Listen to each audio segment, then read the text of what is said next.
15 जून तक मुसलमानों को उत्तराखंड खाली करने की धमकी देने वाले बीजेपी और आरएसएस को तालिबान ने गजवा हिंद की धमकी दे डाली है। महापंचायत पर भड़के असदुद्दीन ओवैसी साहब ने दे डाली सीएम पुष्कर धामी को चेतावनी। सुरेश चौहान के जिसने मुसलमानों को दैत्य कहा, उस पर भड़की यूएई की प्रिंसेस। साथ ही जानिए कैसे उत्तरकाशी में एक तरफ मुसलमानों को निकाला जा रहा है और दूसरी तरफ चाइना ने उत्तरकाशी से 40 किलोमीटर दूर एलएसी पर पूरा का पूरा गांव बसा लिया है, जिस पर गोदी मीडिया पूरी की पूरी मौन है। पूरी वीडियो विस्तार से समझने से पहले अस्सलाम वालेकुम वरहमतुल्लाहि वबरकातुहू। अल्लाह के नाम से शुरू जो बड़ा कृपालु और अत्यंत दयावान है। मैं हूं मोहम्मद हफीज अंसारी और आप देख रहे हैं द पॉलिटिकल। 20 मई 2023 को उत्तराखंड के पुरोला कस्बे में एक मुस्लिम युवक जिसका नाम उबैद बताया गया, उसने अपने हिंदू दोस्त जितेंद्र सैनी के साथ एक हिंदू नाबालिग लड़की के साथ गलत काम करते हुए पाया गया, जिसके बाद दोनों को, उबैद मुस्लिम लड़के को और जितेंद्र सैनी हिंदू लड़के को, दोनों को पुलिस के हवाले कर दिया।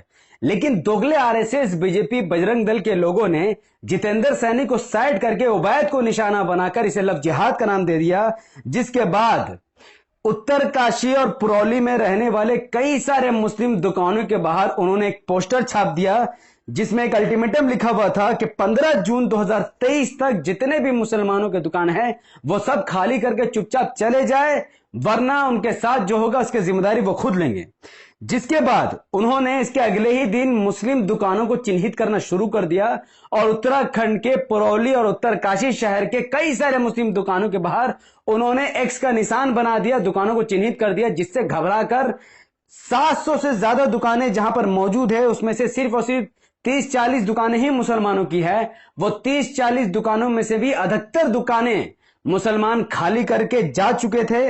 आनन फानन में इतना कुछ होने के बावजूद भी 15 जून को महापंचायत से पहले ही उन्होंने मुस्लिम दुकानों की तोड़फोड़ शुरू कर दी। मुस्लिम दुकानों पर आरएसएस, बजरंग दल ने हमला करना शुरू कर दिया, जिसके बाद पंचायत के एक दिन पहले, महापंचायत एक दिन पहले देवभूमि रक्षा अभियान के संस्थापक के घर के बाहर एक चिट्ठी मिलती है जिसमें लिखा रहता है कि महापंचायत करवाने वालों को चेतावनी।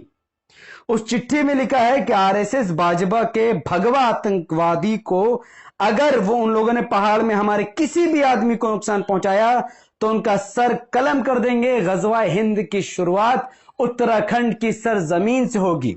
इस चिट्ठी को कोई भी पढ़ेगा तो उसको लगेगा कि यह चिट्ठी तालिबान ने लिखी है और ये चिट्ठी आरएसएस और बजरंग दल के खिलाफ लिखी गई है, जबकि रियलिटी में ये चिट्ठी तालिबान तो क्या, किसी आम मुसलमान ने भी नहीं लिखी है, क्योंकि इस चिट्ठी में कई सारे वर्ड को गलत लिखा गया है जो कि एक आम मुसलमान नहीं लिख सकता है। इस चिट्ठी में गजवा को गजवा कहा गया है, इस चिट्ठी में नवाजा को नवाजा कहा गया है और इस चिट्ठी में इंशाअल्लाह की जगह इंशाअल्लाह लिख दिया गया है, जो कि एक आम मुसलमान इतनी बड़ी गलती नहीं कर सकता है। तो 15 जून को मुसलमानों को धमकी देने वाली चिट्ठी और आरएसएस बजरंग दल को चेतावनी वाली चिट्ठी, दोनों की ही दोनों चिट्ठी भारतीय जनता पार्टी या फिर आरएसएस या फिर बजरंग दल के भक्तों ने लिखी है, यह मुसलमानों का काम नहीं है। तो 15 जून को होने वाले मुसलमानों के खिलाफ, महापंचायत के खिलाफ भड़के असदुद्दीन ओवैसी साहब ने उत्तराखंड के सीएम पुष्कर धामी को खुली चेतावनी दी थी। असदुद्दीन ओवैसी साहब ने कहा था कि यह भारतीय जनता पार्टी की जिम्मेदारी है, उनके सरकार की जिम्मेदारी है कि जो कल्प्रिट है, जो मुजरिम दुकान को तोड़फोड़ कर रहे हैं, भड़काऊ बयान दे रहे हैं, उनको जेल में डाला जाए और मुसलमानों को पीसफुली वहां पर रहने दिया जाए और महापंचायत को हर हाल में रोक दिया जाए। और आखिरकार उत्तराखंड के सीएम पुष्कर धामी ने 15 जून यानी आज होने वाले महापंचायत को रुकवा दिया है और उत्तराखंड के उत्तरकाशी पुरौली में धारा 144 लागू करवा दी है। एक असदुद्दीन ओवैसी साहब की ट्वीट की वजह से उत्तराखंड में होने वाले मुसलमानों के खिलाफ महापंचायत को रोक दिया गया है। ये इमाम और ओवैसी साहब की ताकत है। और जिन मुसलमानों को सुरेश चौहान के दैत्य कह रहा था और कह रहा था कि देवभूमि खाली करो, उस सुरेश चौहान के पर यूएई की प्रिंसेस भड़क गई है। ऐसा क्यों हुआ मैं आपको बताता हूं। यूएई की प्रिंसेस ने कहा है कि सुरेश चौहान को इस्लाम से सीखना चाहिए कि कैसे दूसरे धर्म का सम्मान करना चाहिए। कुछ ही दिन पहले सुरेश चौहान ने एक वीडियो जारी किया अपने ऑफिशियल ट्विटर हैंडल से, जिसमें उसने लिखा कि मुस्लिम ड्राइवर एसी बस में नमाज पढ़ रहा है, इसलिए पैसेंजर बाहर धूप में खड़े हैं। यह सेक्युलरिज्म की रियलिटी है, जिसके दिफा में यूएई की प्रिंसेस ने कहा कि ये वीडियो यस यूएई का ही वीडियो है। जिस समय मुस्लिम ड्राइवर बस में नमाज पढ़ रहा था उस समय किसी भी पैसेंजर का उस बस में जाना मना था। बस शेड्यूल से चलते है, टाइम से चलता है। जब तक टाइम नहीं होता कोई भी पैसेंजर बस में नहीं जा सकता है। और वो तो सिर्फ नमाज पढ़ रहा था, वो तुम्हारे जैसा किसी मुसलमान को मार नहीं रहा था, किसी का घर खाली नहीं कर रहा था, किसी की हत्या नहीं कर रहा था। इस मामले को उसने उत्तराखंड से जोड़ा और यूएई की प्रेस ने सुरेश चौहान को ऐसी लताड़ लगाई कि शायद ही ऐसी वीडियो दोबारा कभी सुरेश चौहान के डालेगा। तो एक तरफ सुरेश चौहान के मुसलमानों को घुसपैठिया कह रहा था, उत्तराखंड से मुसलमानों को भगौड़ा बता रहा था, दूसरी तरफ उसी उत्तराखंड के उसी उत्तरकाशी के 40 किलोमीटर दूर चाइना ने पूरा का पूरा शहर बसाया है। यह खबर खुद आज तक के मीडिया प्लेटफॉर्म पर छपा है। आज तक मीडिया प्लेटफॉर्म के अनुसार उत्तराखंड पर चीन की नजर एलएसी पर बसा रहा है सैन्य गांव। ये तस्वीरें सबूत है, सैटेलाइट की तस्वीरें बता रही है कि चाइना ने उत्तरकाशी से 40 किलोमीटर दूर अपने कई सारे गांव बसा लिया है, जिस पर नरेंद्र मोदी और अमित शाह पूरी तरीके से मौन है और दोगले आरएसएस, बीजेपी, बजरंग दल इस पर कोई भी कार्रवाई की मांग नहीं कर रहा है। खैर, तो एक तरफ मुसलमानों का दुकान, जो 700 दुकानों में सिर्फ 40 मुसलमानों की दुकान थी, उसमें से भी अधिकतर दुकान वो खाली करके चले गए, जो कि उनकी खरीदी हुई दुकान थी। दूसरी तरफ चाइना नरेंद्र मोदी के मुंह में थूक कर पूरा का पूरा उत्तराखंड के कई सारे इलाकों को कब्जा कर रहा है, जो कि एक भारतीय मुसलमान होने के नाते यह बहुत तकलीफ की बात है।